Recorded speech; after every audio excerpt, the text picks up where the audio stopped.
Dalam Islam, balik itu bukan sekedar sudah besar atau sudah remaja.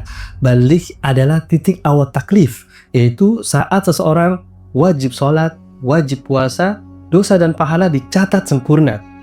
Perintah dan larangan Allah berlaku penuh untuk yang sudah balik. Dalam kitab Safinatun Najah disebutkan bahwa balik adalah syarat utama seseorang disebut mukallaf, yaitu orang yang terkena beban hukum syariat. Jadi, kalau belum balik, anak belum berdosa jika meninggalkan kewajiban. Tapi setelah balik, tidak ada lagi alasan. Aku belum tahu, aku nggak tahu. Itu nggak ada lagi alasan seperti itu.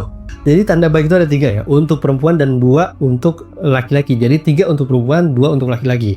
Tanda pertama yaitu usia genap 15 tahun komariah. Ini berlaku baik untuk laki-laki maupun perempuan. Perhitungan umur ini dimulai sejak bayi lahir dan terpisah sepenuhnya dari tubuh ibunya. Nah, kemudian tanda kedua yaitu ihtilam atau keluarnya sperma. Menariknya, ihtilam ini bisa terjadi dalam banyak kondisi.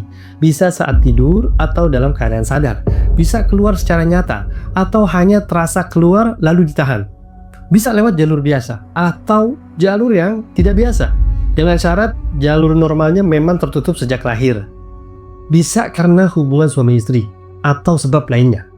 Dan perlu diketahui sahabat Jundur, ihtilam ini berlaku sebagai tanda balik bagi laki-laki dan perempuan. Jika sudah berusia minimal sekitar 9 tahun komariah, sebagian ulama menyebut harus genap 9 tahun sih. Sementara yang lain menyebutkan hampir 9 tahun sudah cukup. Terserah untuk mengikuti pendapat yang mana, atau 9 tahun genap pas atau mencapai 9 tahun. Tanda ketiga khusus untuk perempuan, yaitu haid. Haid ini dihitung sebagai tanda balik jika terjadi saat usia sekitar 9 tahun. Atau sedikit kurangnya dari itu selama kekurangan tidak lebih dari 15 hari.